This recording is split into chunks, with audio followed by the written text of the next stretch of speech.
Warning: the following video contains explicit language which may be offensive to some viewers or inappropriate for children. The content within this video is intended for mature audiences only.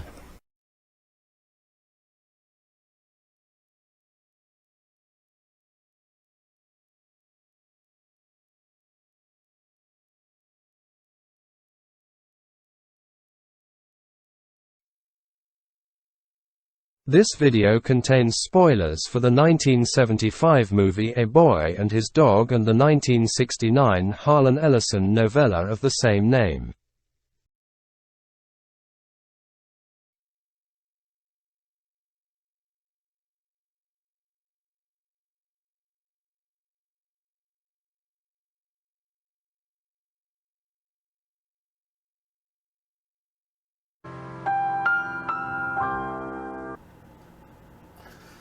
Hello and welcome to this video. Today's video is going to be about A Boy and His Dog. I'm going to be covering both the 1969 novella written by Harlan Ellison and the 1975 movie directed by L.Q. Jones. The movie is a fairly accurate page-to-film interpretation of the novella. There are some small changes like the dates and some very minor stuff. So the story is basically you have a parallel universe that somewhere in around 1963, in fact November 22nd, the timelines are parallel universes diverge. In the universe that Ellison created, the Kennedy assassination failed, and instead of worrying about the space race, the United States took on other scientific endeavors that led to advances in the field of robotics, animal intelligence, and telepathy. This sparked a conventional World War III. And after many millions of people getting killed and what have you, an armistice was signed. However, that armistice only lasted for about 25 years. Then World War IV kicked off. This was an all-out atomic nuclear war, which basically devastated the Earth. The story we follow, we come in 2024. We follow Vic and his dog Blood. Blood can talk to Vic telepathically, but unlike Vic, Blood is very educated. He's a product of the experiments on animal intelligence and telepathy. He knows a whole lot because of the experiments. However, with these enhancements of the telepathy and greater knowledge, he has lost the ability to track down food. However, he can find other things. He can find other humans. He can find caches of weapons, food, enemies, what have you. But as far as going out hunting for himself like a dog would, and what we think of as a conventional dog, he has lost that ability. He is dependent on Vic for food, water, and what have you. Vic, on the other hand, is pretty much amoral. Vic is going to do what Vic has to do to survive.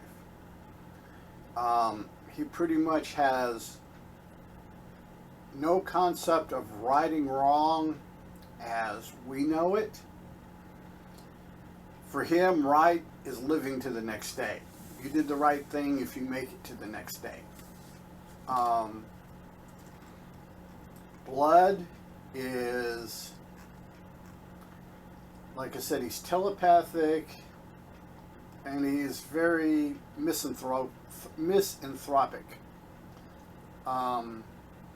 Doesn't trust society as a whole. Basically, Vic is about the only human he trusts. And Vic basically uses blood to find women. Vic in the story is 15 years old.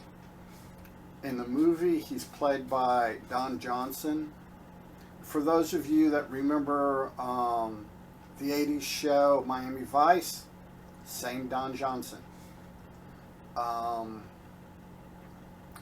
Don Johnson was in his mid-20s, early to mid-20s at this point, and kind of looked like a teenager, more about 18 or 19 than 15 as the literary character, but as I said before, he is very amoral. His thing is survival and sex. We first encounter him. Blood basically guides him to a female. The female has been basically raped and murdered by marauders, and Vic has a very, by our standards, a very deplorable response to it.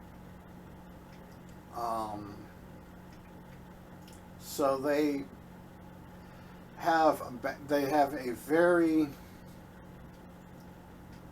interesting kind of banter between them.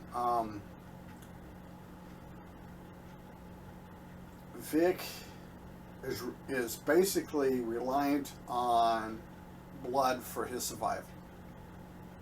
As long as blood gets food and blood's happy, Vic is good.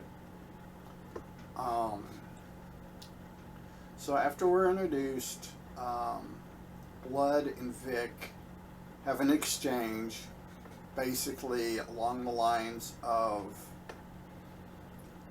Vic is complaining about not having sex for like 6 weeks.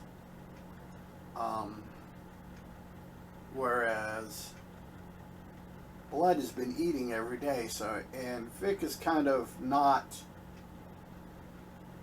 happy with this. He doesn't think it's fair. They make their way, as they're making their way across the wastelands of what is now the remnants of Southwest America, basically West Texas, New Mexico, Arizona, Nevada, that area. Maybe Southern California. So they come into what is called the turf. It is basically a settlement or a shanty town in which they use food. It's barter. They barter food for admittance. They barter food to get popcorn and stuff like that. They have basically an open air theater, prostitutes, And while they're there, Blood comes across, basically sniffs out a female, which Vic is real leery at first. Then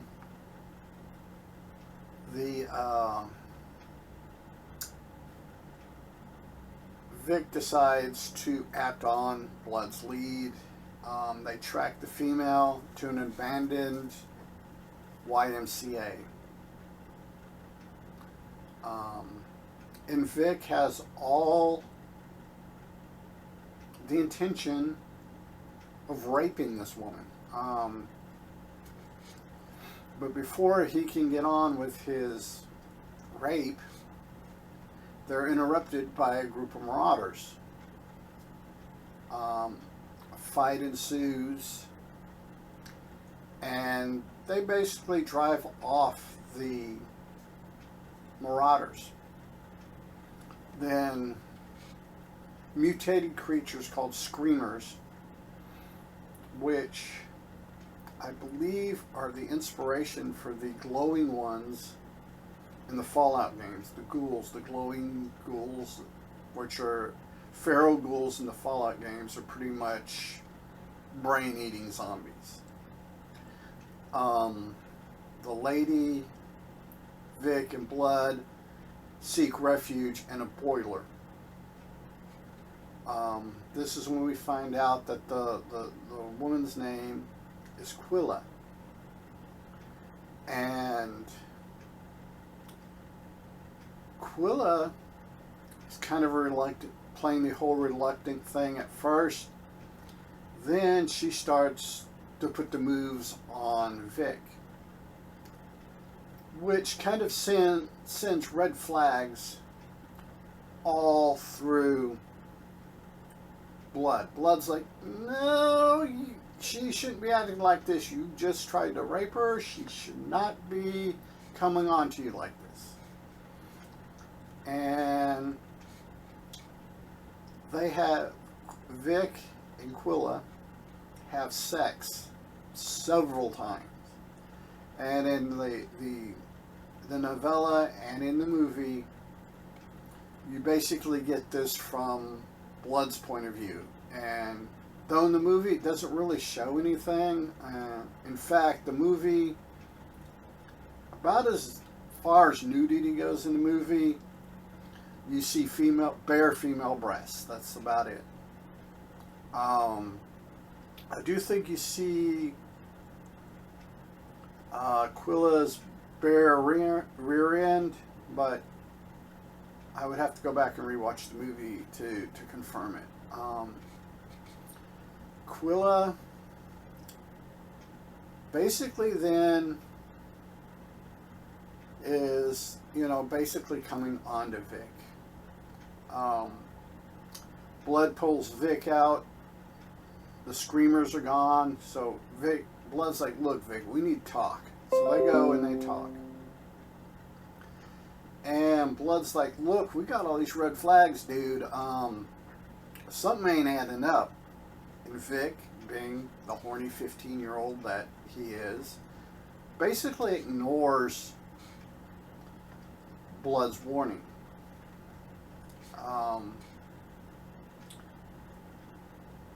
And they return to the boiler, and Quilla commences to assault Vic and knock him out.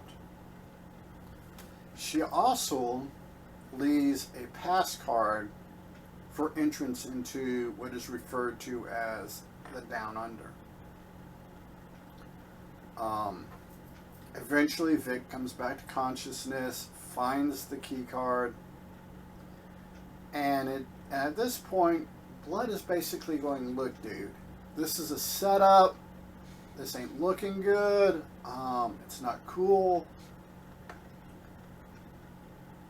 We need to go ahead and continue our journey to a place called Over the Hill, which is kind of a mythical place where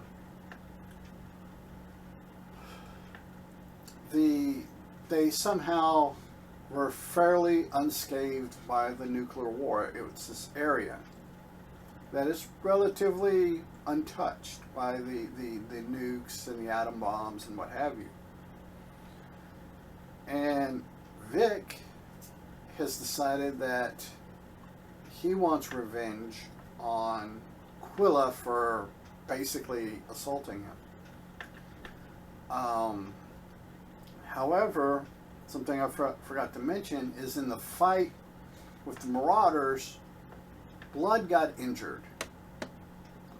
So, Blood and Vic basically they make their way to the portal or the entrance to the Down Under. The Down Under is the inspiration for the vaults in the Fallout games and the Fallout series. And once again, Blood is pleading with Vic, look dude, you don't want to go in here. Vic ignores him and enters the Down Under. Once he gets to the Down Under, he gets captured. This is where we get a little deviance from the book. In the book, he's basically recruited to impregnate the women of the Down Under because the men have gone sterile. Or most of the men are sterile, and the children that are being born are female. They had a set number of women they wanted him to impregnate, and once he impregnated them, they were going to kill him. In the movie, they capture him and they hook him up to a machine that basically milks his semen so that it can be artificially inseminated into the women. And after 35 women, they were going to kill him. In both the movie and the book, at this point,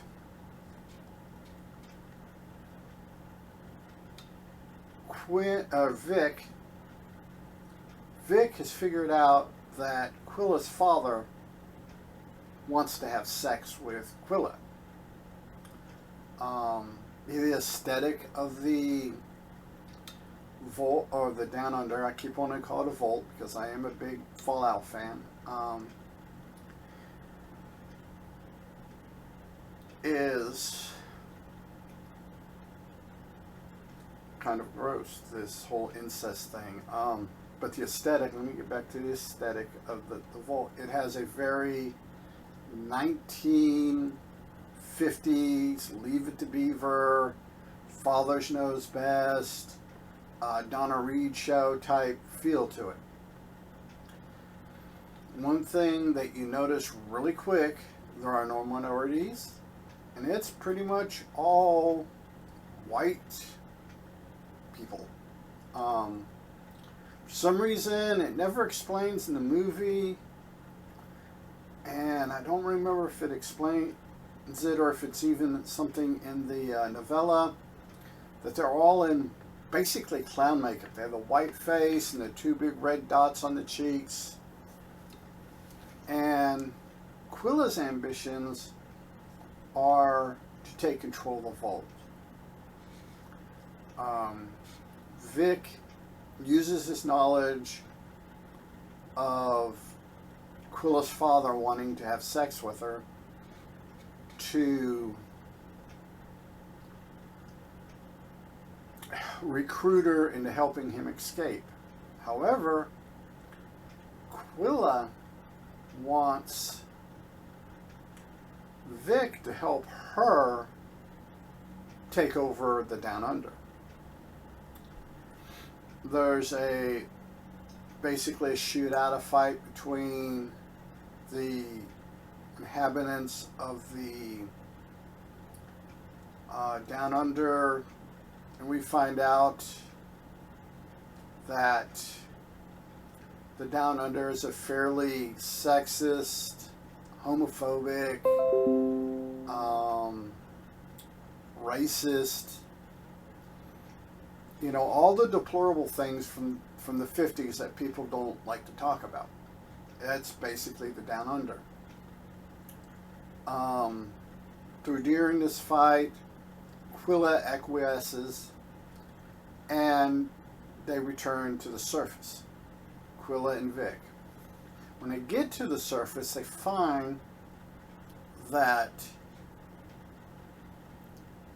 Blood has been attacked by mutant insects and is basically starving to death because, like I said earlier, he can't scavenge his own food. So basically Quilla tries to convince Vic that just go ahead and leave Blood to die and we'll move on. But Vic, his loyalty is to Blood and not Quilla. In the book and in the movie, it doesn't come out right and say that Vic murders Quilla, but it's heavily suggested. And basically, Quilla has been cooked up, fed to Blood. Blood's recovering. Then they make their way off. That's the end of the novella. They're heading to Over the Hill. And in the novella, Blood asks Vic, "Do you know what blood is? What love is?" You know, he's like, "Hey, Vic, do you know what love is?" And Vic's reply is, "Yes, a boy loves his dog." And in the movie, they changed it up a little bit to as you know, they finished their meal and they're leaving, and in the movie, Vic makes the comment of, "She said she loved me." And Blood's response to it is, "Well, she has good judgment even though she lacks taste," as a reference back to their cannibalism, or Vic's cannibalism. I don't know what it's called when a dog eats a human, or a sentient dog. It might be, I don't know. However, what this movie is, and this novella, is basically you have no clear-cut white hat good guys. You have shades of gray. Some shades of gray, like Vic, are lighter. Some shades of gray are darker, like Quilla and the people in the Down Under. It's, you know, you've got to make these compromises in this post-apocalyptic situation. Ellison, wrote other novels, or other novellas, incorporating Vic and Blood, and eventually a female protagonist, Spike. I haven't read those. I'm still trying to track those down, so I won't be doing a whole lot for that. However, what this movie also did was inspire people like George Miller to do the second Mad Max movie, The Road Warrior. It inspired the Fallout games. It inspired a lot of modern post-apocalyptic horror fiction, where you don't really have good guys and bad guys. You just have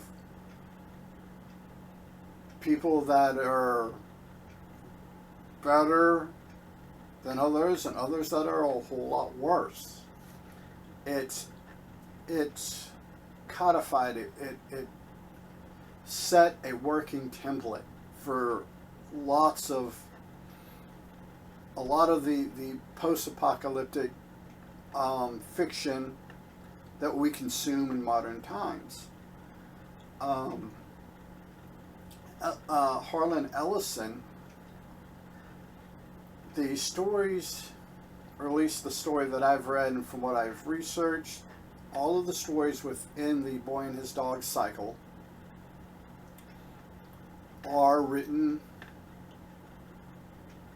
from this viewpoint with a lot of misogyny, a lot of homophobia, a lot of sexism, to point out how bad, how stupid it is, how ignorant people are when they fall into these modes of thought. It's my understanding from interviews that I've seen, things that I've read about Ellison, is he was fairly liberal for his day. But he felt by pointing it out, putting it right in the spotlight for everybody in the sea, the ignorance, the stupidity,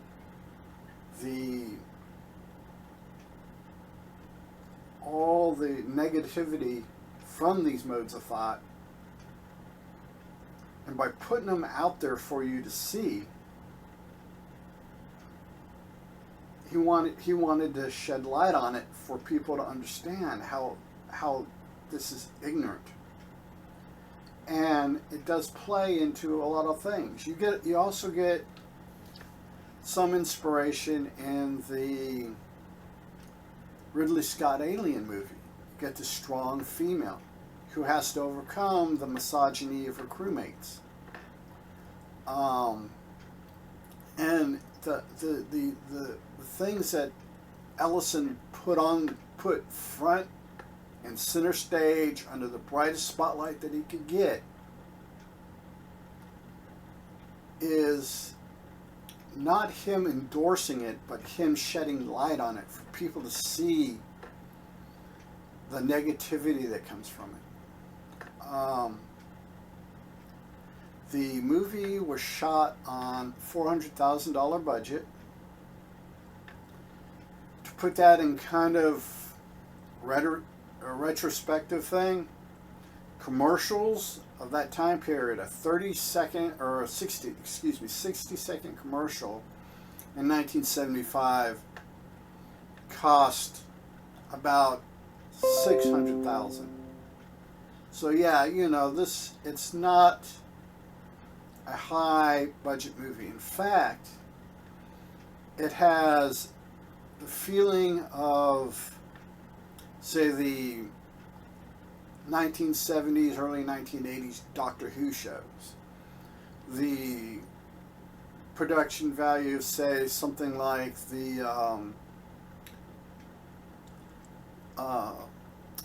show The Prisoner, late 60s, early 70s, I think. So yeah, it's if you're going to look for high quality special effects, not in this movie, kids. So yeah, it is something that if you want to see the evolution of our society through the lens of a post-apocalyptic lens, or the lack of progress in our society, it is worth checking out. It is a really good look at what we do and how we do things through this fictional lens. So yeah, it is, as a science fiction fan, it's one of those movies that, for me, it's worth watching. It's worth embracing. So,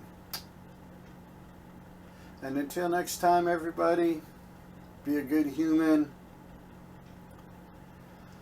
Have fun. Be safe. Peace. Hey, it's 10 p.m. Do you know where your children are?